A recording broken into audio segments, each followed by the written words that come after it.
Well, hi, everyone. Thank you for being here. On behalf of the Global Citizen Circle, we welcome you. We know that there is a lot that you could be anywhere you could be. It's warm, it's getting nice, people want to be outside. But you chose to be here with us, and we truly appreciate that.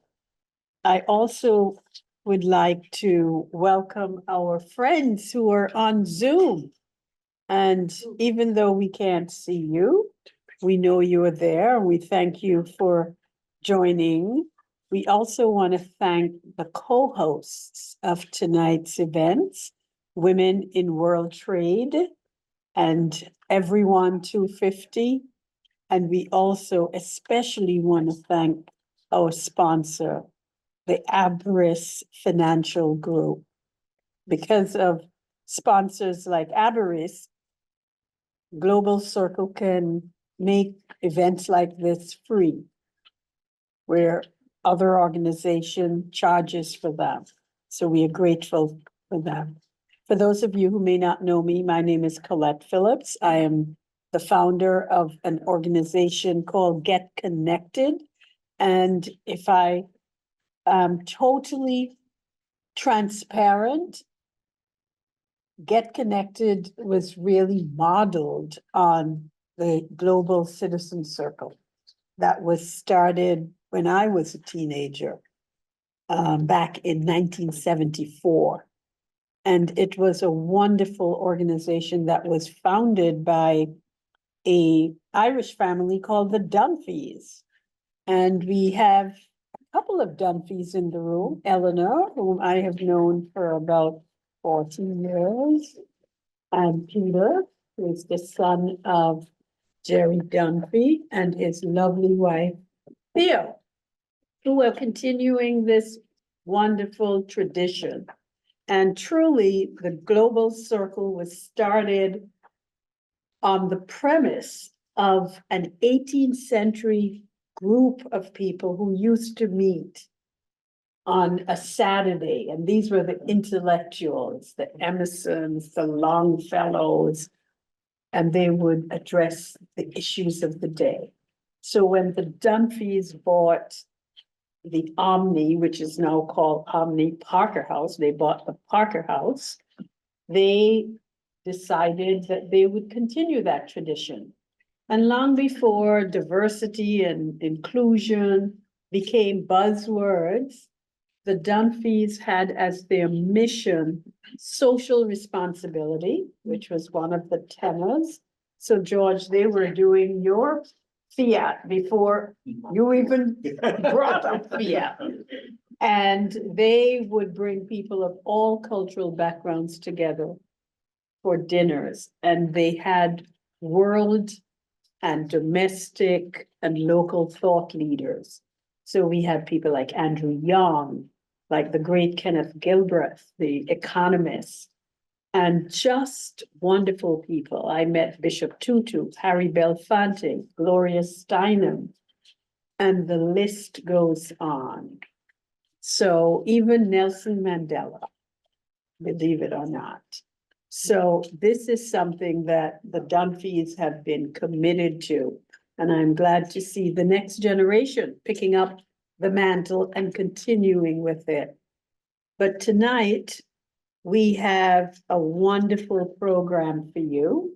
We have a global, international thought leader, pioneer, visionary, who has been doing fiduciary in all things, or AKA fiat, and has been helping people all over the world in 30 different countries understand how they can use fiduciary and standards to really, basically, I would say, free themselves from all the burdens and making it an integral part of their core values.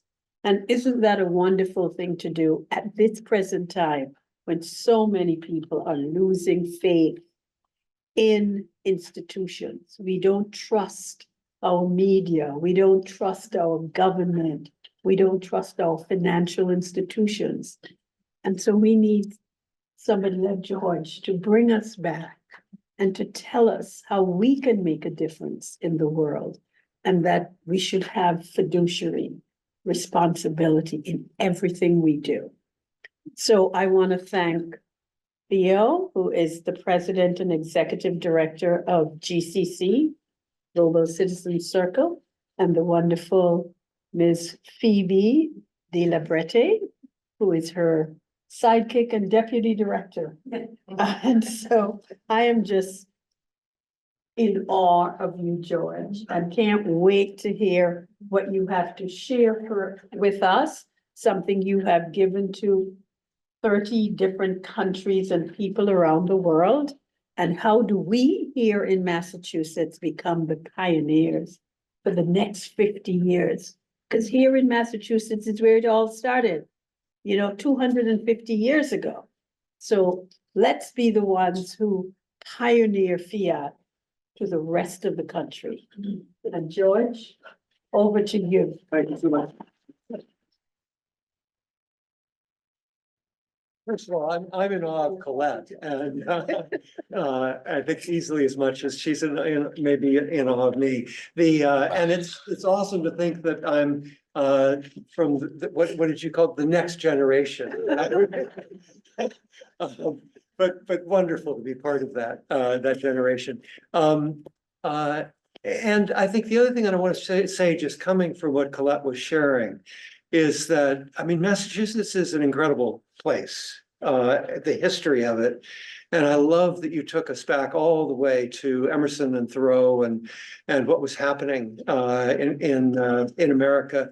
Well, even before, of course, in the Revolution times as well. So, and so much has been done, and so much done by Colette and by the Global Citizen Circle to help make the world a better place. So it's awesome for me to be here. So thank you very much.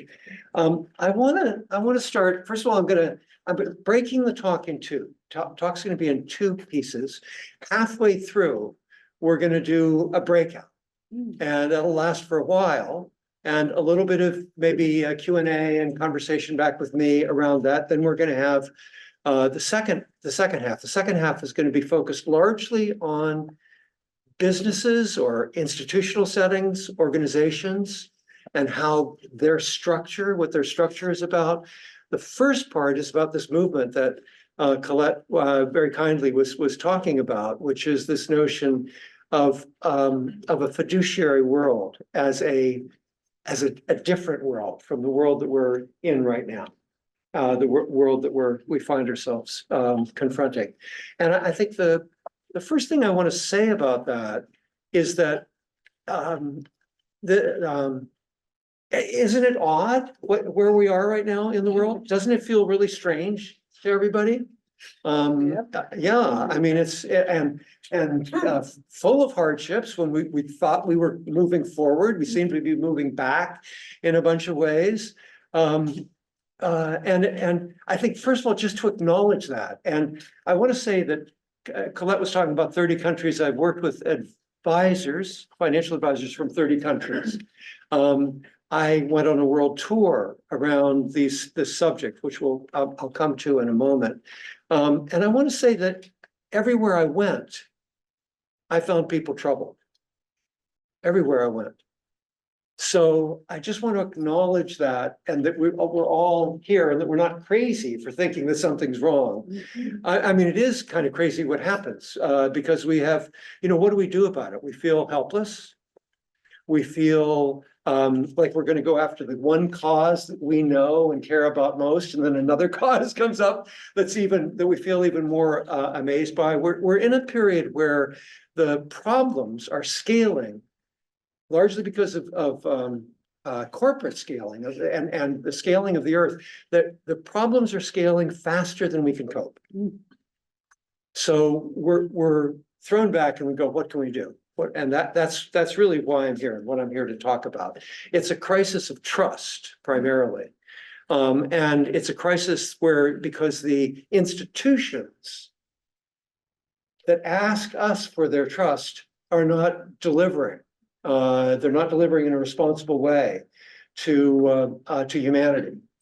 And that's, I think, the essence of this. So I'm going to talk about the crisis in trust, talk about then how does that impact businesses in particular and their productivity. And I'm going to talk about, I think, a much larger picture, which is where we are as humanity right now, where we've been and where we're going. So we're told sometimes that, when we think about this crisis, we talk with each other about it. Our friends might say, well, I think that, we should just be kind. If we were all kind to each other, then it would all be good. And of course, that's true. But it doesn't speak to actually, we can do individual action around that, but how can we actually, I'm concerned with how do we actually make a difference? What can we do to actually shift things? And the talk is really aiming at the argument that I'm going to make is that the problems that we are facing are systemic. They're systemic. So the fact that we're, scaling them faster than we can cope is not a problem if we don't just chase after all the problems that are there, but if we can instead focus on, or in addition, focus on what is the systemic problem and how can we change it? So that's really what fiduciary in all things is about. Fiduciary, for those of you who don't know what it means really caring about another's concerns more than about your own. So putting other people ahead of your own self-concern. So I want to say something else about the problems, it's amazing. It's really amazing that all of us are able to be aware of all of these problems, and that when we travel the world, we find that people, wherever we go, are aware of them as well. That's never happened before. So I want to say that that's a hint as to how we can fix the problem, how we can solve it. We've never been one humanity, one earth before. That's just, this is new in history. And it presents a possibility to actually make a difference. Fiat is an interesting acronym for fiduciary in all things. Fiat, we often think of it as being by decree. And the negative quality of that is that by decree often comes from authoritarian power or a king or something like that. But actually, the piece of it that I love is fiat means really by proclamation. And we have an opportunity here to make that proclamation one of humanity, of coming together. And that's an extraordinary thing. Well, for years, we've hidden behind oceans, behind forests, behind mountains. We've hidden behind cultures. We've hidden behind nation states. We've hidden behind ethnicities and religions. Now we can see each other. We can speak to each other. Do you know how many people have this? A smartphone? 90% of humanity has a smartphone. If this smartphone was required to tell the truth, the whole truth, and nothing but the truth, don't you think we'd be able to get somewhere as humanity? It would really be pretty incredible. And that's one of the systemic issues has to do with truth. So I see this as an awesome time. If we can bring humanity together to look at this instead of being polarized, but come together, understanding that this is an issue that the whole species faces, that all of us face, then I think we can do something pretty extraordinary. Instead of looking at our differences and feeling polarized and pushed into one place or another, we can come together around what it is that we have in common. And in particular, our virtues, who we are at our best. So, civilization is who we are. Civilization is the expression of us as humanity. And for so long, we've had different versions of it, but we can craft it as a species. That's an amazing thing that's never happened before. So So that's why kind of I'm excited about being here, and what I think all of this is really about. So civilization, see what, I think I'd like to go, maybe we go to the first slide here for a moment. So this is a slide, I talk about the corporation as a living system. But and I'll bring that up in the second half about the corporation. But I want to say this looks a lot like, this over here looks a lot like what we're troubled by, doesn't it? It's like so complex. There's so many pieces to it. And it's getting rusty, and there's parts that don't work, and we're trying to figure out, how to put it all together. This is how we've constructed everything.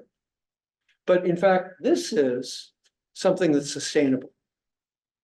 And it's something that, which do we identify more with, right? I mean, it's pretty clear. We want to sit under that tree. We want to experience it. We want to look at its beauty. We want to celebrate our humanity, and that tree is expressing that. So the humanity issue that I think we're attempting to face at this point is, how do we bring ourselves to this place? How do we do that? And my ambition here is to do it in short order. Because the problems are so big, and they keep getting bigger, right? They keep getting more confusing. So rather than chasing after each of the problems, I'm going to propose that we, you'll see how we evolve this, but that we require institutions to place the truth and democracy, humanity and people, humanity and the planet ahead of their self-interest. It's a very simple tweak, as you'll see, to the system. Very, very simple. And the question then is, how do you create a movement around that so that it actually can happen? So we're going to talk about a number of those things. What I'd like to do, let's go to the next slide. I want to come back to one of the things that I did, not quite 10 years ago, was I went on a world tour because I felt that there was something wrong. I mean, coming out of the crisis of 2008, 2009, 2010, seeing so many people lose their jobs, lose their homes, I just felt this is crazy that this is happening. So I went to many countries. I went to most of the continents, and I asked people questions about what would a golden civilization look like. Just wanted to find out if we were on the same page. I'd like to do that a little bit here. So I've put 3 circles up. So we'll do it really quickly. So that sounds like something we could do. So the first thing is to acknowledge the extraordinary things. I mean, humanity is what, 300,000 years old? I mean, it's hundreds of thousands of years old.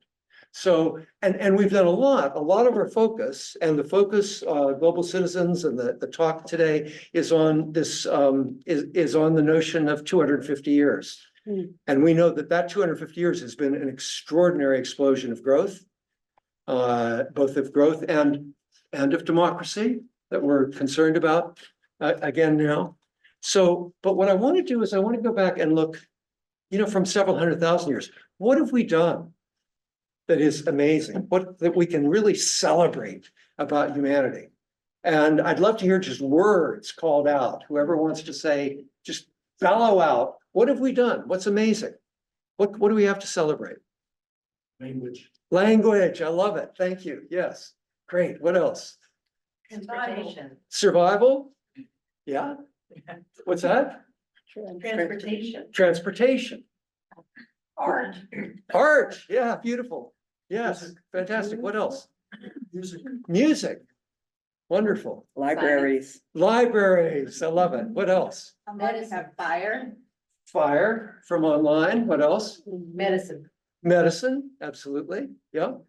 I was thinking, what about dogs? Our pets, right? I mean, that's something that came from us. So they're just, and here we are, longevity for many of us. Just incredible things that have happened. So I want to acknowledge that first. And then let's go to the second slide, which is more about what we're fearful of right now. What are we fearful of right now? What are the negative externalities is a term economists use for unintended consequences of largely of corporate power. And we know that that's some of what's going on. But what are the negative externalities or the obstacles that we feel right now really need to be tackled, particularly let's say over the next 20 years that we'd really like to tackle? What are the issues? Again, Corruption. what's that? Corruption. I love it. Corruption. Human trafficking. What's that? Human Trafficking. Fabulous. What else? Poverty. Poverty. Great. What else? AI. AI. Yeah. What else? Good. Climate change. Pollution. We're hearing over here. What else? Hoarding of wealth. Hoarding of wealth. Absolutely. Yep. Food, Mental health. Financial health. Young people and mental health. Young people and mental health. Wonderful. Wonderful. Colette. food insecurity. Food insecurity. Absolutely. What else? Safety. What? Food safety. Food safety. War. What's that? War. Yes. Thank you. Racism. Within 20 years, I'd like to see it. All right. Racism. Absolutely. What else? Global Lack of- warming. Global warming. Thank you. education. Lack of education. So I'm going to just stop there. I mean, we could go on and on because we're so focused on this area, which is why I wanted to celebrate first. But now I'd like to ask the question that I asked all over the world, which is, if we have imagine a golden civilization. And, people, to me, I want to do this all in 20 years. It'd be wonderful if I could see it. And I won't be quite 100 at that time if we go to a 20 years. So I'd like to see it. But for a lot of people, it's hard to imagine that we could actually have a golden civilization that swiftly. So if it's easier for you to imagine 200 or 2000 years, that's fine. But if we had a golden civilization, a civilization that really worked, like that tree that is sustainable, that is us, that is alive, that is humanity, what does that look like? Again, what are the words that you would use that would be there for sure in a golden civilization that really worked? Yes. No geographic boundaries. No geographic boundaries. I love it. Yes, wonderful. I was gonna say that when you say imagine, what I imagine is Lennon's song, Yeah. no boundaries. Yeah. No religions, Yes, we just are one. People Yes. recognize their humanity. wonderful. And there's no poverty, there's no racism, there's no isms. at all. Yes, That's beautiful. what my golden I love it. civilization would look I like. love it. And I love bringing us back to John Lennon. Beautiful. Yes. Thank you. Yes. Everyone having a sense of purpose and belonging, Everybody had, a sense of purpose and belonging. yes, a sense of purpose and belonging. Wonderful. Absolutely. What else? Back and back. I'm thinking like, it's based on an interconnectedness of nature and spirit and versus human selfish desires. Like I would, Yes. for example, I would say like, there's a world in which poverty might exist, Right. but it's just reality. It's just part of being an animal, right? Yeah. There's a way that could not be necessarily such a horrible thing. It was the reality, not created, Yeah. So I love it. And I love the bringing of spirituality in here. That's a world that really is integrated, that the ecology goes from deep inside of us and all creatures out through an environment that is healthy and sustainable. Yeah, I love it. I love it. Online, we have freedom, respect for Mother Earth and all living things on Earth, shared sense of responsibility, more of a mutually beneficial relationship with nature. Beautiful. So I'd like to pause there. Again, we could go on. This is very exciting. I would do this question for a couple of hours with an audience. And what I want to say is what you've come up with in each of these circles is what I found everywhere I went. We think of cultural differences being huge and us being polarized. I found these answers that you have the same wherever I went. Tiny tweaks of difference between cultures, but hugely the same. So when I had done this and I was realizing that, I began to shift my question because I realized that there's a vision here that is really meaningful for people. So the question that I asked was, I asked people to imagine, do we have it in there? Is it the next slide or not?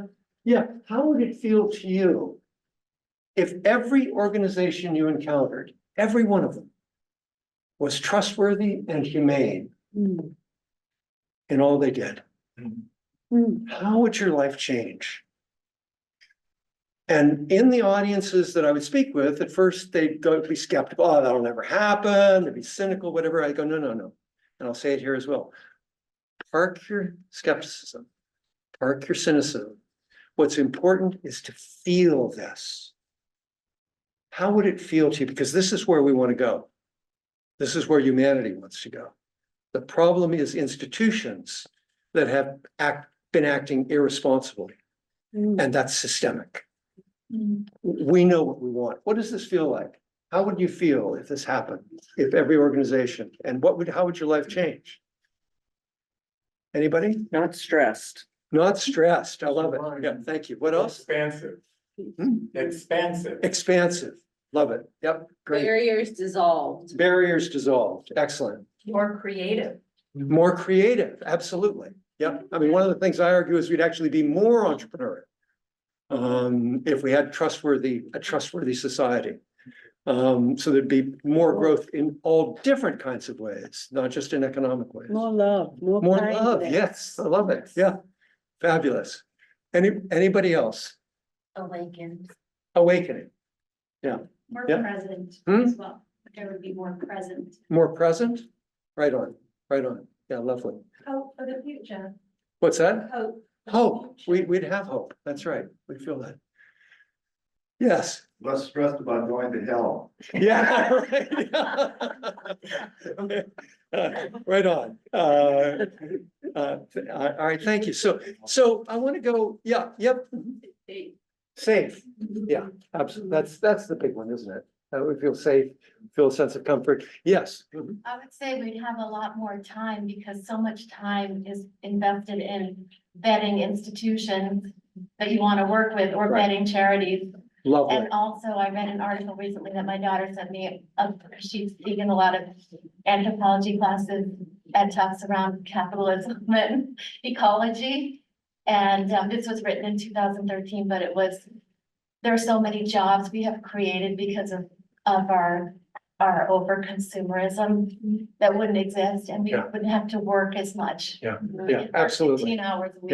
Yeah, no question about it. And I love the notion of just saving time in terms of the doom scrolling and trying to figure out what we're about and where we're going. So let me take you where I went next, because I thought this is good. This is really the vision, that we want a world that is this trustworthy and this humane. And all of humanity wants that. At least everybody I've met seems to want it. So the next thing that I thought was, well, we need something actionable. If this is systemic, and it seems to be systemic, the problems seem to arise from the system, how's that happening? And what could we do to change it? So I created a legislative proposal, and this is kind of fiat, fiduciary in all things. And it reads, as you'll see, a fiduciary standard of obligation is required for all institutions, corporate, nonprofit, and governmental, to place the interests of all stakeholders of truth, of humanity, democracy, and the living planet that sustains us first, above their own self-interest. So, I mean, why would we ever, humanity create, these incredibly powerful institutions where a corporation can get capital, and then it can go and get leverage with debt. So it leverages with capital, leverages with debt, and then it can leverage with media power and now political power. Why would we ever set up a system where those corporations weren't required to tell us the truth? Why would we ever give that power away like that? Humanity can take it back. And that's the thing that's exciting here for me. So, just a bit more here. We have some righteous anger, right? Anybody not have some righteous anger here? I mean, I feel that that's kind of the audience that we're, but it's true all over the world. We have some righteous anger. Too often it gets lost and we don't know what to do with it. So, I mean, it's important, all the things that we're fighting for, so important to be doing that. all the ways, even, kindness, everything we're doing is really important. But it's wonderful to have something that's actually systemic, that could systemically transform. And shift everything. And that's why I'm talking multiple times a week, everywhere, to try to promote this, to let people know that this is a possibility. That's what it's all about, as far as I'm concerned. And you think about, you mentioned AI. I mean, we got an issue with truth that's amazing. I mean, it's very, very, very difficult to be feeling like we can't trust anything that we hear from any institution.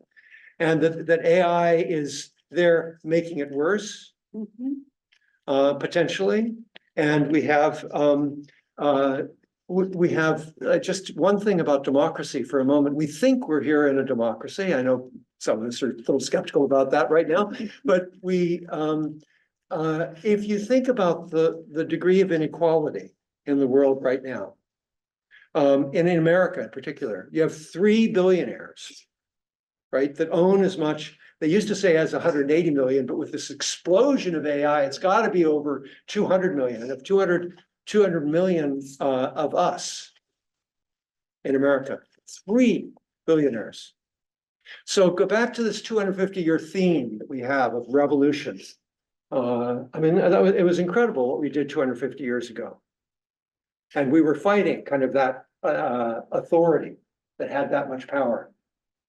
So in these 250 years of democracy and of industrial revolution and dramatic growth, what is the fiduciary standard that we end up with at the end of those 250 years? Is it the fiduciary standard that Abe Lincoln talked about in the Gettysburg Address when he said, of the people, by the people, and for the people? Is that where we are?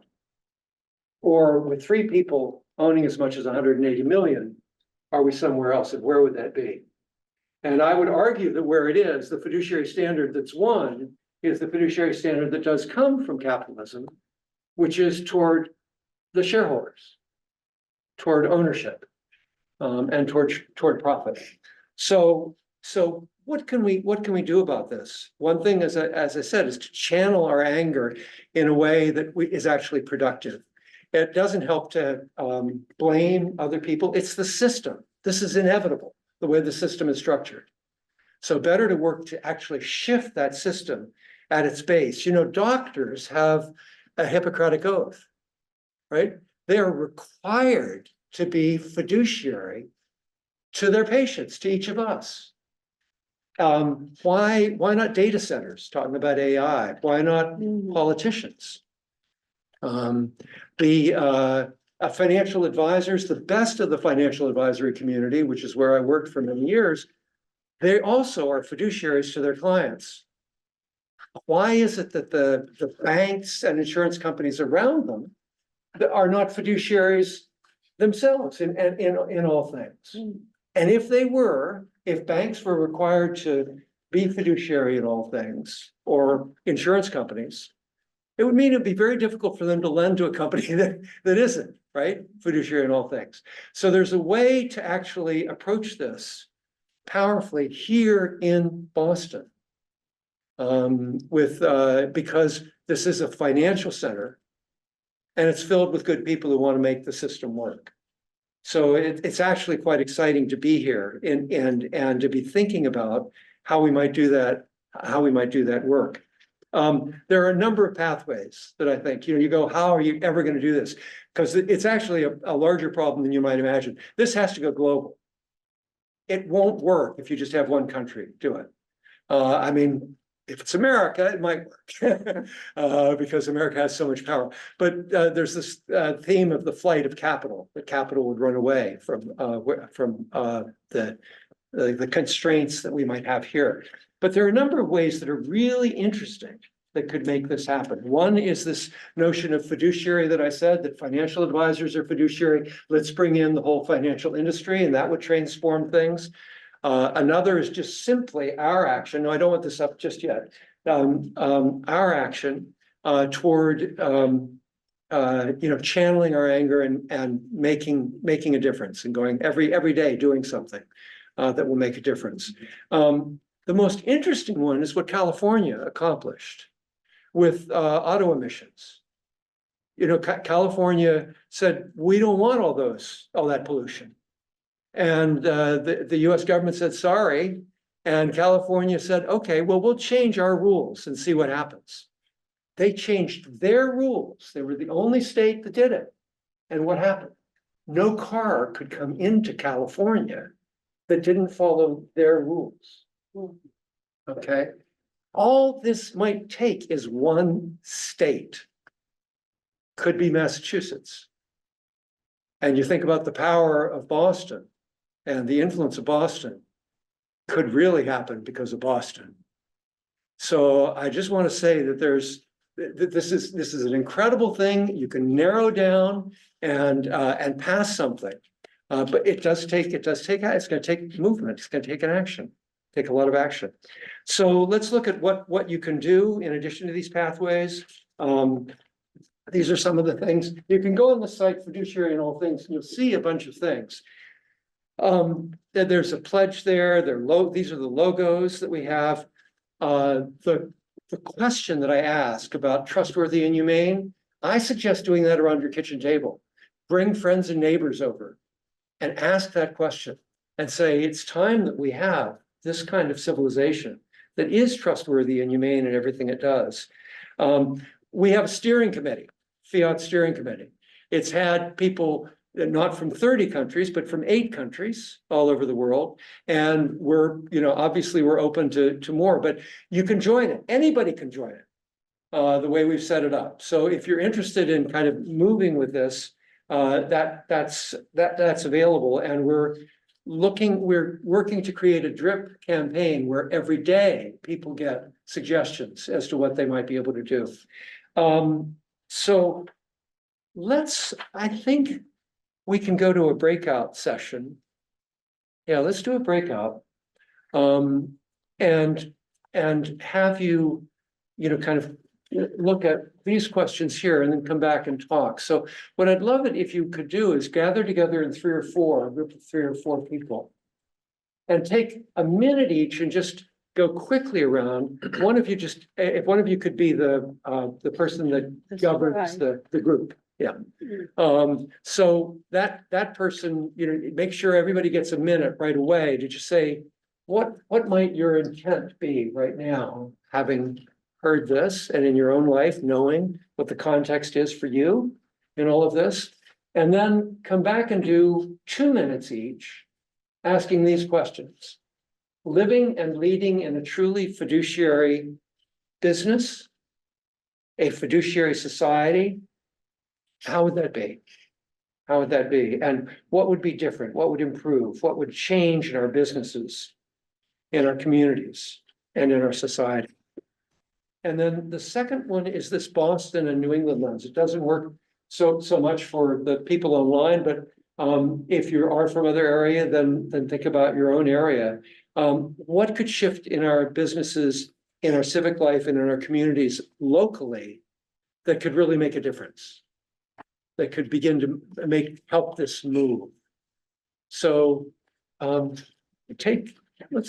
you willing to group together in groups of 3 or 4? Yep. So find your, if you're too much with just friends, you can move around and join someone else. Try.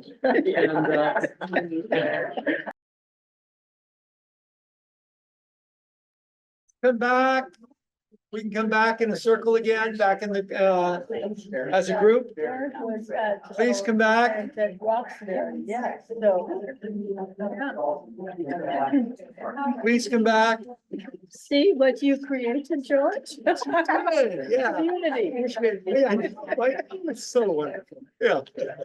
Wonderful. I heard one of your comments, which I loved, about people coming on looking like you. So we just have a few minutes to debrief what you just went through. We will have time at the end, which will have more question and answer, and you can bring up whatever you like. But how was that for you? Wonderful. Good. Liberating. Yeah, Yes. all right. Would anyone like to say anything about it? And Colette, would you like to say anything about it? Would anybody here like to say anything? Well, I think Derek said it, it was liberating, it's, I said to Theo, as we were gathering, I said, this is like finding your tribe, coming together with like-minded, trusted people. This is a safe space for us, and I think what I came away with from my tribe was, the need for each of us to have more trust, to be more authentic, living your core values and modeling Yes. what you want to see in the world and really having an impact on the generation that's coming behind us. Beautiful. I love it. We're creating something called the fiat identity. That's kind of like what you're talking about. But it is wonderful. The community notion of this and nature of this feels very important to me. I've never done this before, tried to create a movement. That's really what this is all about. Yes. It's creating community that really works around something that can change the world, where we're bringing humanity together. Anybody else want to say anything about what you experienced in your group? Yes, James, and then Jacinta. Oh, I think what was interesting is we each were already doing something. We Yeah. were already plugged in very different ways. Yep. But also the identifying some of the problems, there was this moment of, with Dominique in particular, was like, that the problem is so big. Yeah. And in these few minutes, we're looking at, Boston, New England, even if there are a lot of good things in place, like it's so big. What do we do? Right. There's still that, even though we're already doing it, we're involved, there's still just this, oh my God. Yes, and there's bound to be, and for as long as we go and with all the negative externalities scaling as much, that's going to continue to happen. And the reason that I brought this one legislative proposal about is not to shift what you're doing, because everybody's doing good work here in this room. Everybody's doing good work, but to have this as an extra lens that daily you can trickle out so people know that there's actually something systemic that could be done that could solve all the problems, change everything. Yeah, thank you, Jacinta. And James behind you. Yeah. Well, I was gonna mention that notion, and we also talked about this from the business's perspective. Yeah. And I mentioned that I just taught a leadership excellence class, UNH on Monday. Wow. And one of the things we talked about is that leaders need empathy. Yeah. Leaders drive society. Right. And organizations are mostly, back to the fiduciary piece, they're driven by financials. Yes. Your comment about, let's get the insurance companies and the banks to sign on to being fiduciaries that would force these businesses to be fiduciaries and get everybody signed up as a B Corp. Yeah, there you go. There you go. Right on. And we're gonna have something that echoes and helps and supports B Corp through Fiat as well. But that's wonderful. And I'm going to talk about leaders and leadership because I mean, one of the terrible constraints right now, I mean, I have lots of friends who are in leadership development and they talk about how wonderful the people are that they're working with. And then we look at what's happening in the world. We go, well, how can that be? And it's that in so many places, the system constrains the leaders so that they can't do all that they want to do or they would do if they could. And let me get to that because I think that's a very, very interesting point, James. Let's go to the next slide. I'm coming back to this issue, the corporation. Yep, all right, we're getting there. The corporation is a living system again. And just to remind you of that slide and to think about what a huge difference it would be if our institutions moved from this experience to this. How could we possibly get there to something that is as sustainable as a tree or as a forest or as an environmental system? How could we possibly get there? And what I'm going to suggest is that it's the people. like what James is talking about. It's empathy, it's people, all people have incredible virtues inside of themselves, values that are shared all over the world. If we can help, if we can create businesses where people are flourishing, we're going to get to here.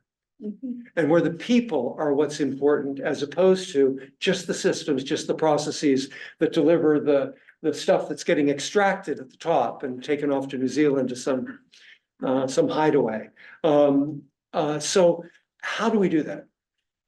And I think it's a time where we have to do it. And I think it's pretty cool. And I think we have the systems and just this knowledge of empathy that James is talking about. That's pretty new that we're talking that way with leaders and in our communities. So what I want to do is let's look at this next slide. So I'm just going to bring through a few things here, and then we're going to open to Q&A. So this is a study by Bain and Company in 2017. It's extraordinary. Inspired workers are 125% more productive than just satisfied workers. 125% more productive. What I'm talking about is a flourishing community where that tree is flourishing. All the leaves might be the workers, but then you have tree after tree after tree. So you have a forest, like B corporations. My friends in B corporations are saying, we want every corporation to be a force for good. Not everybody can do all the stuff that the B corporations ask, but we want every corporation to be a force for good. And that's really where my aim is let's see if we can do that. So 125% more productive. How do we get to here, to the flourishing fiat business? And let's go to the next slide. I'm gonna reference my book. I've got a number of them here. If you're curious, it's a little thin book, and I think you'll like it. But it addresses 3 issues. Each moment is yours. It's called the 3 domains of freedom. So if people are going to be flourishing at places of work, I would argue that they're experiencing freedom. They're really alive and vital. And in lots of different ways. So I'm going to address each of these. Each moment is yours, your life is yours, and civilization is yours. Civilization is yours is the one we're wrestling with right here, right now, right? And it's the one we're troubled by. But these others are very important to know that in any moment you can experience freedom is an extraordinary thing. And there are methodologies for it. I'm going to talk about that in a moment. And also that your life is yours. A lot of people don't feel that. So how do we get there? And can businesses help that so that the people are not just fulfilling roles, but they're real people with issues and hopes and dreams, and that the business supports them as people more than they support their role. That's more important to them. So go to the next slide here. Each moment is yours. This is an extraordinary study and perhaps the most difficult one to understand here. Scientific American, December 2024, revealed this. Listening is 100 million times faster than thinking. 100 million times faster than thinking. How do we understand that? And what they're talking about there, I mean, we know the value of listening, and again, that's good leadership work is the value of listening. But this is going much deeper than that. The young man was talking about spirit as well. And here we're talking about each moment 100 million times faster than thinking. That means one moment of thinking, you have 100 million moments of listening going on inside your body. So we're talking here about listening that is not just listening to thoughts and ideas. We're talking about listening that includes the body, so it includes empathy. Empathy comes through the body, but it includes all kinds of nuances that the body brings to us. What I want to say, look at the 2 images again. This is like the image of the tree over here and the image of the rickety machine over here. We can train this. This is something that's accessible, and we're just beginning to reveal it. And a lot of us struggle against it, but this is basically mindfulness practice. Mindfulness is the practice toward the mastery of the present moment. And that's what we're talking about here, 100 million moments of listening. That's the present moment. You're just right here, right here, right here, right here. And what we know, I mean, there's so many things that are out there, studies, but what we haven't done is we haven't figured out, well, how do I incorporate that into a business? So it actually makes the company more productive, the people more productive. But we're finding that out. We're finding out that studies show that people who have some mastery of mindfulness learn emotional intelligence just automatically, and they grow and grow and grow. It's a cumulative practice. So their emotional intelligence grows, their ability to collaborate grows, their focus grows, their clarity grows, their intelligence grows. All of these things are functions of allowing more of this in. If there's 100 million mind moments per thought, there's so much information that's coming into us. Can we access that? Can we allow it in? So much information. There's so much knowledge that is there. And ultimately, so much wisdom. So how do we do that and make that into a productivity? It's a huge productivity gap because we primarily pride ourselves on being rapid thinkers. And we construct everything from thought. And that goes back 2,500 years. If you ask me as a visionary what I think the next 2,500 years will be constructed by, it will be constructed from listening. There's so much more stuff there. How do we do that? So that's something that I think can be done working with mindfulness and really applying it to business. Let's go to the next productivity gap. So these are huge productivity gaps. So this is the work that I did in the financial world. I designed a system, and I've got the 3 questions here that I designed, but I'm not going to, we don't have time to go through them. But what I did was I designed a system where advisors were listening to their clients, really listening, and listening in a way and asking an occasional question, but rare question, really listening in a way where the client came forth with what was really inspiring for them.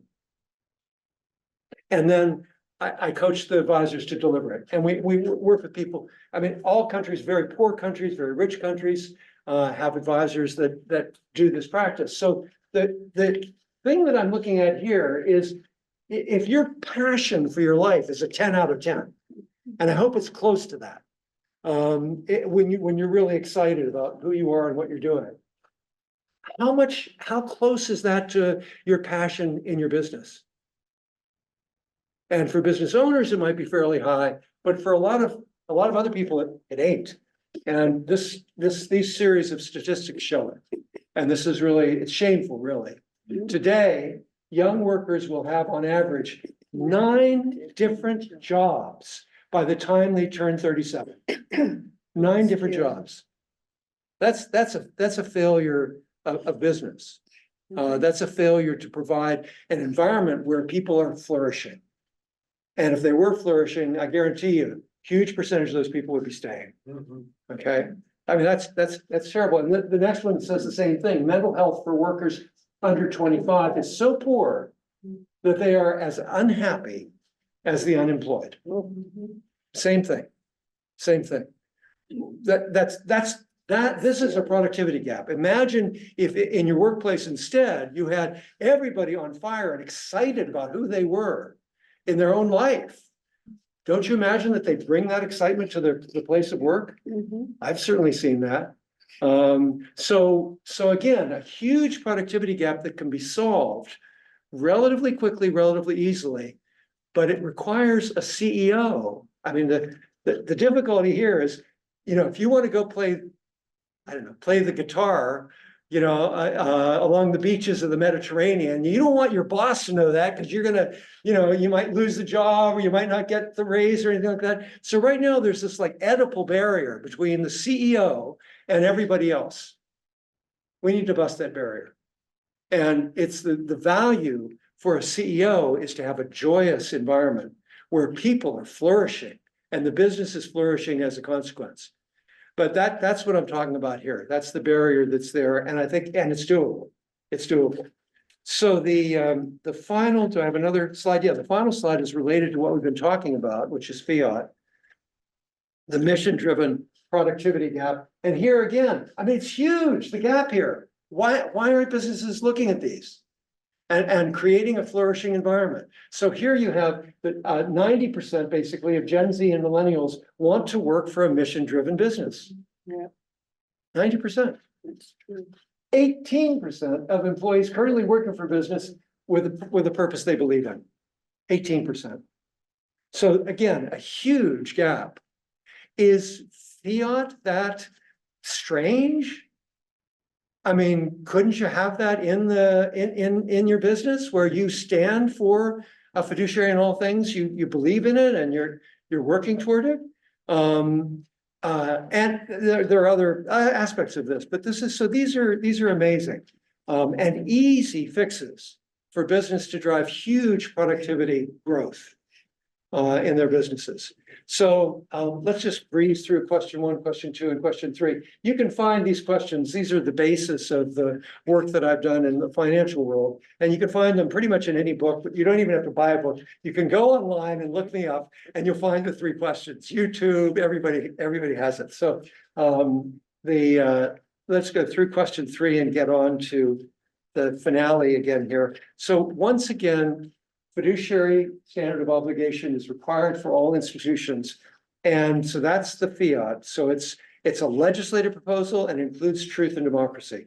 Was it James that talked about B Corps? I think so. So let's go to the next 4 corners. So here we have 4 corners of fiduciary. This is something for businesses that is very, very, I think really very exciting. Right now, you know, businesses, we think of businesses as required to just serve profit and shareholders.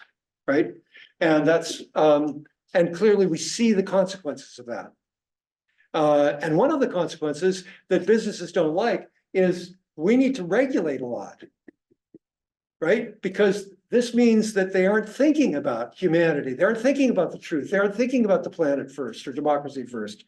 So that actually drives a lot more regulation. If you have trustworthy a trustworthy business where you have trustworthy, where the leaders again know that they're putting truth, democracy, the planet, and people ahead of the self-concern of the business. Suddenly you have really fine people at the top of each of those organizations. And they're people that our kids, I talk about how our kids these days have superheroes because there aren't any heroes. Right? And this is a world where if you had this kind of standard where the leaders were required to be, it's the universal fiduciary standard, to be fiduciary toward these things that we all value, I think you'd see a real difference in leadership that would be amazing. It would free the leaders to actually have that empathy really work and not have it be cut out from under them occasionally in ways that are counterproductive. So these are for clients. That's what financial advisors, people, planet, and profit. That's the B Corporation. Fabulous. If you can be a B Corporation, do it. It's just great. And what we're doing is we're adding something. We're adding truth and democracy. Because if you don't deal with the truth, then you're going to continue to be in trouble. And we're saying that it should be legislated so it's required. And just shift from a strictly profit model to one that has fiduciary in all things as its basis. So if we go to the next slide, I take this into business and I go, okay, fiduciary is a lot about listening, right? And back to the fellow in back, we listen inside ourselves. That's one of the beauties of this work and the mindfulness piece. We want to listen to our highest values. And that's one of the things that comes out of this work. But we're also listening to all the communities around us. And so if we're doing that just for profit, it gives you one kind of model. But if you're doing it where you have people, planet, truth, and democracy, you're having real relationships that are really valuable. You're building, as Colette was saying earlier, you're building community. You're really building community. And it's about a flourishing of people within your business and then all around you. So let's see, go back to the next slide, which is the tree again. And just to remind you that this is where we want to go. I think we can do it. And I think 20 years is not a bad aim. I don't think we need to aim at 200. We need to solve these problems. So let's get it done. Let's go to the next slide and let's go to move toward a Q&A. So what I'd love for you to do is take a couple of minutes and just reflect. You could write on this. What are the key takeaways from today? And then how would you yourself move this forward? In your business, in your community, in Boston? How could you move this forward yourself? Take a couple of minutes and just reflect on that, and then I'll open to comments and questions.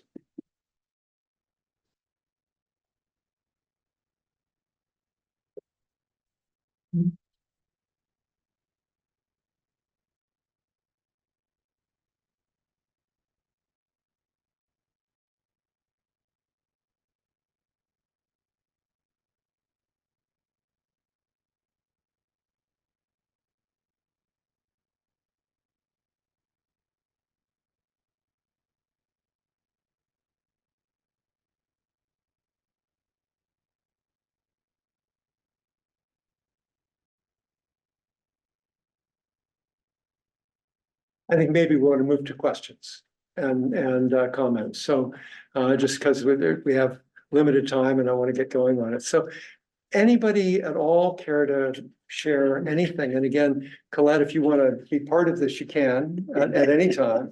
And Laura, you've got everybody online. Comments, questions, anything that you'd like to share? Yes. I think those of us that are on corporate boards and in the C-suite have a tremendous amount of leverage, where we can like change the environment into more community building activities and show how that thrives, because all of us thrive, within the corporation and within the community itself as well. Yeah, absolutely. Yeah, beautiful. The corporate board is probably the most essential place to get going. Right, and it's a small little ecosystem there where you can really change some ideas and speak freely and at the same time have some influence. So I think it was privileged enough to have access to those rooms and speak up about community building and see the big picture. So a couple of things that I think I would be interested in is asking them to reflect on this question of what if our institution was humane and trustworthy in everything it did, so that everybody felt that. So that's a pretty wonderful question to ask and challenge. And then this question of the fiduciary corner, what corner are we in? And do we have maneuverability? What can we do? Thank you. Wonderful. What else? Yeah. Yes. Yeah. So, to piggyback off Jeremy's thought process here, the boardroom level, that is where the mindset needs to shift from the executive level to the boardroom level. Yeah. Without that. Right. And what our company is built on. Most of them are built on thievery, all types of other demonic reasons, right? Yeah. So how do we make them see, or how do they see Yes. a shift in how they practice their business Yes. and come to this level? Yes. Wonderful question. And I mean, I think doing the kitchen table conversation with them, asking them that, showing them these slides, this is going to be available, I think, on YouTube, and just looking at, right, we're going to have this through Global Citizens. So just going through this conversation we're having here and seeing the degree of productivity that could be raised by really putting your people first. I think those designs are pretty powerful. I don't know if that's the answer, but and I'm around. So let me know if I can help and pitch in any way. Yes, sir. Yeah, I have this question down. So how do we create spaces where communities that historically haven't been listened to actually feel heard? Especially like our young people, because you did mention, mental health and, the job. How do we create that space? Yeah. Well, is there a mic? I'm sorry. It'd be wonderful to have a mic. Is there a mic?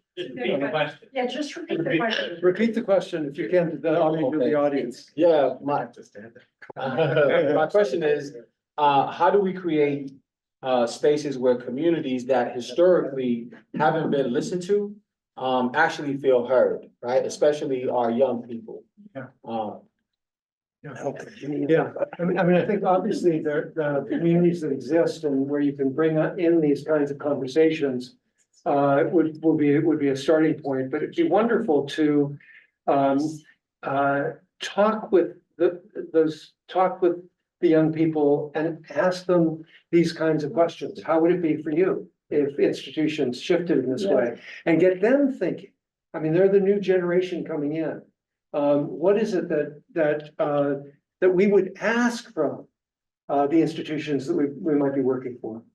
I think that would be very powerful. I'd love to hear what their responses would be. Yes? Yeah. Sorry. I have a question in regard to generational differences here. Yeah. We all grew up with institutions and career paths and all of these patterns. And the institutions and culture around us has taken those away. Right. So the young people are struggling to find something like this. Right. How do we communicate to let them know that these are essential, they shouldn't just be destroyed? And how do we support them to build a new future? Yeah. I think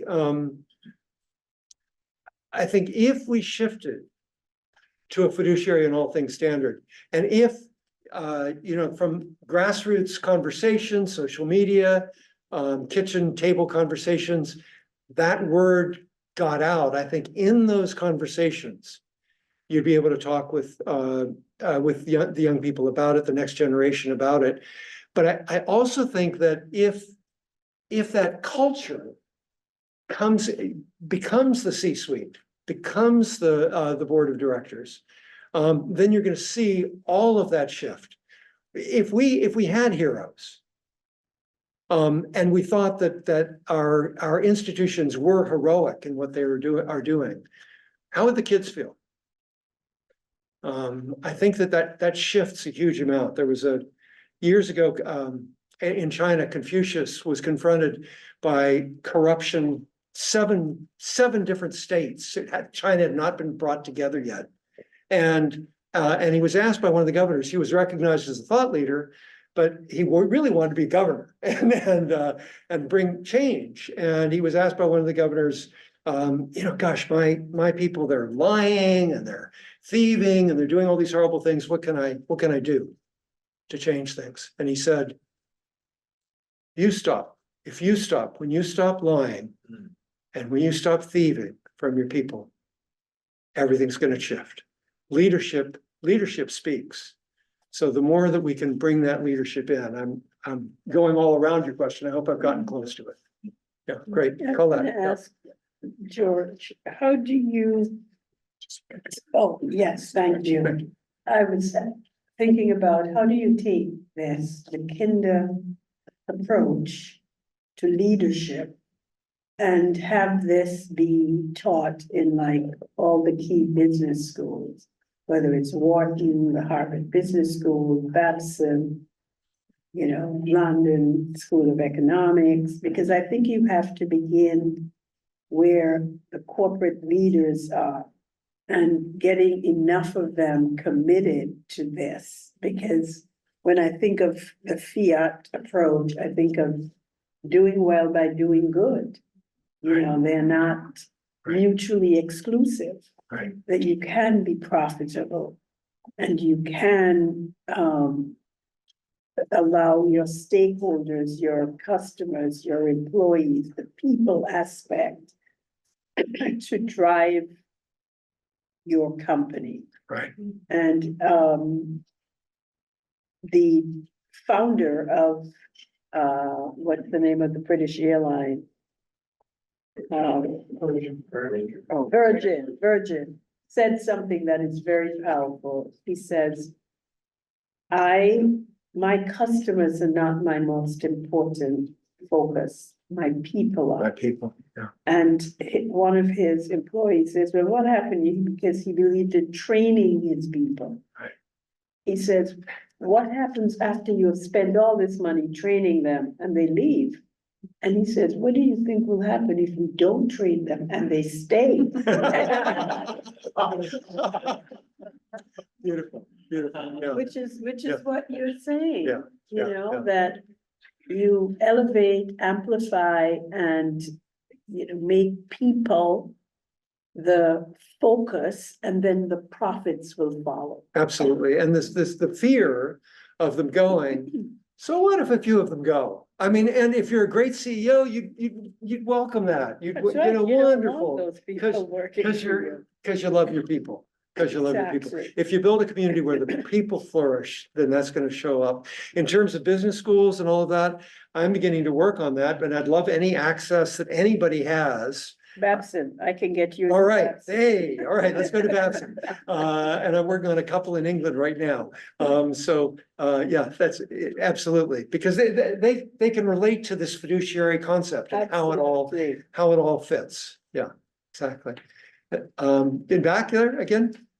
I'm curious about how this, I don't know if you had ideas about how to actually implement this, or if that's kind of what we're discussing, but the thing I'm curious about with this is, I think the thing we run up against is not so much like the villains who are perpetuating this, but more how it lives within all of us too, which I think you were saying in your last question. Right.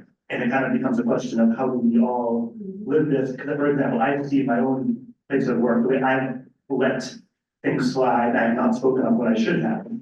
I've enabled this to continue, and I could have stopped it right there. Right. And I don't see how this would ever be achieved without us learning how to actually live this. Right. Because our mind is that picture with Yeah. the tree and the other one, our mind, it's like the mental slavery, our mind is that other one. Right. So it can't become unless we. Right. So I think that's the point of all of this, really. I love that you're asking the question. And I think you have to do both. And if you don't address that systemic thing, you don't have the leaders modeling good behavior where everybody follows because they see that. But in the meantime, the work that we do, and one of the things as I said, we're doing is we're looking at having a fiat identity kit, basically, where you're talking about, how do you actually live it? And then having a kind of a drip messaging system where we look at the kinds of challenges. We have people who, like yourself, who are bringing it up. And we look and investigate, how can we bring that online and express that in a way that people hear it and it makes a difference? So I'm all in on that. And we're just at the beginning. Yeah, great. Thank you. Yeah. Yes, James. So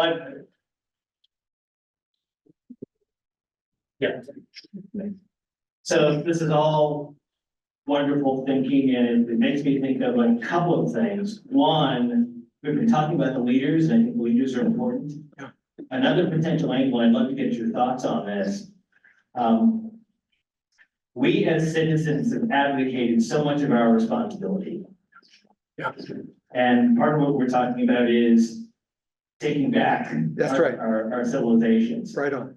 So one thing that's running through my mind is you're aware of all the work done on motivation theories. Yep. Right, so we have to recognize that people are motivated by different things. Right.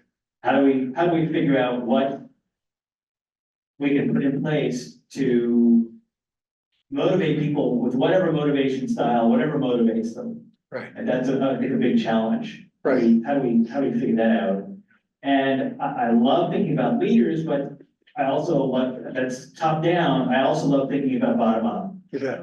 And who are the influencers Right. who can influence all of us, and especially youth? You hear about the influencers or on TikTok and whatever.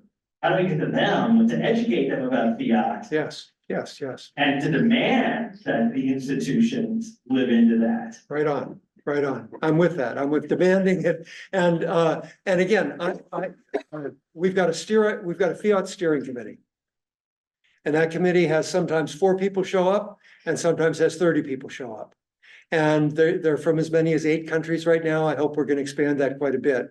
And if it gets too unwieldy, we'll have multiple committees. So everybody there is kind of working on these kinds of issues and these kinds of questions. So that's where I'm connecting with it. And I could use any help that you all have in terms of reaching influencers, reaching the graduate schools. I'm speaking multiple times a week, and this is my passion. This is the end of my life. This is what I'm doing with it. Hopefully it's not the end of your life. It's what I want to do at the end of my life. Yeah. Yeah, thank you, James. Yeah. George, Yeah. will you take a question from online? Yeah, sure. All right, so we have Alexander Joy Foreman asked, what about when people make mistakes? How does that fit into fiat, which if it is about human leaders, cannot be about perfection? To be human is to err. How to be fiat and fallible? Yeah, I mean, there's a wealth of kind of issues here that are complex and really rich. The implementation of fiat, the young fellow over here was talking about earlier, that's a complex thing. And I don't know, I don't know exactly how that's going to work. And I think it's partly that all of us get together and we think about it and we look at it. But one of the exercises I'd ask people in the community to do is to look at the oil companies and go back and look at, well, if fiat had been in place, what would have happened? How would the board have addressed this? Just what would the thought processes have been? And, they go, oh, we're going to lose, we're going to have to let go of it. It isn't like things can happen like that. So these are complex questions, but the movement toward greater humanity in our leadership, in our corporate life, in our business life, more toward the organic quality of a tree and of all of us is what we're really aiming at. And I think that has to allow, like with empathy, it has to have a lot of allowing quality to it. I think one of the things I'm excited about is seeing individual companies address really difficult questions, ethical questions that come up, but having the fiat lens as opposed to just the profit lens. That's going to be really interesting. And I think we're going to gather a body of knowledge around it. Thank you. Thanks. Good. So, any final words? Question? Yeah, Mark. Could you talk a little bit about the role of competition in capitalist institutions and how that plays out in fiat? And are there any institutes that are doing this right now, and how are they doing competitive? Yeah. James might be able to talk about that because he mentioned B corporations. There's all kinds of statistics on B corporations that say that they're doing really quite well. They're a relatively small segment of the business population, but they've grown from like 400 15 years ago to 10,000 right now. And Boston's been a very important place for that development. So did I answer the question? Well, did you have a first part of the question that I missed? The role of competition too. Oh, the role of How does that competition. change in the fiat system? Yeah, I mean, I think that, competition has value. It's not that we throw it out. It's that if you have it, if you don't have a human perspective as you're doing it, and you know that the truth comes ahead of your competition, that democracy comes ahead of it, that the planet, that you don't violate kind of human values, and that those are really at the center of every decision, basically, deep inside, and they're deep inside the people within the company. Then I think competition is really healthy. It's back to sports where it's not bitter. It used to be just good sports. It used to be just good sportsmanship. That's right. That's right. So that's what we're talking about. Yeah. Thank you. Thank you. And I wonder if James wants to. Yeah. Close this out here. Close this out? Yes. Well. Thank you, my friend. Thank you. George, thank you so much for challenging us.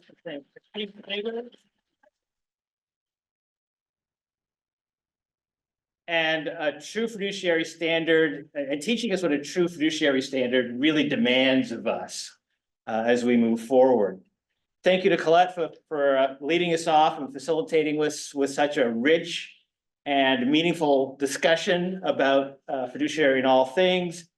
Thank you again to Everest Financial Group for sponsoring the program, our co-host, Get Connected, Women in World Trade Boston, and everyone 250, that big year we're coming up with. And thank you all for being here in person and online, not just as attendees, but as participants in dreaming what we're going to do next. What we've talked about this evening is not theoretical. The need for trust, accountability, and long-term thinking is immediate. The systems, as we've been talking about, on which we rely, are being tested every day. And the cost of inaction is not abstract. It's hurt. And that hurt is growing. At Global Citizen Circle, we're not waiting. Through our circles and programs, we're actively building the capacity for people to think more clearly, to act more ethically, and to lead with responsibility. We're grateful for the support from our sponsors, our co-hosts, as these partnerships enable us to make our circles more accessible, free, did I say free? And open to the public. We've made these offerings free because we strongly believe that access to spaces and discussions like this should not be a privilege. But let me be direct. This work cannot continue without support. If you believe in what you've heard here this evening, now is the moment to act. Not later, not when it's convenient, right now. We need your financial support to sustain and expand this work. We need partners who are willing to invest in better thinking, better decisions, and a future grounded in fiduciary responsibility. All right, so George asked a question about, talked about cell phones. How many of you have a cell phone? Take it out right now. Take out your cell phone. If you're moved to donate to our cause, we have a QR code that goes straight to our donation page. We appreciate that. And if you'd like to get involved with Global Citizen Circle, we would welcome that. Theo, Phoebe, and I would very much like to speak with you about how you can get more involved in the circles and in our programs, and how you can make a difference. As our founding Dunphy 12 of 12 family like to say, there's always room for more at the table. And we chose Boston. George talked about being here in Boston. We chose Boston for this event partially because Boston has always led the way in pivotal moments of history. This is one of them. The question is whether we will meet this moment with the commitment and seriousness that this moment demands. So I will close with this. Do not let this time together just be a conversation that you attended. Let it be a commitment on which you act. Financially, if you can, and spread the word widely about what we're doing.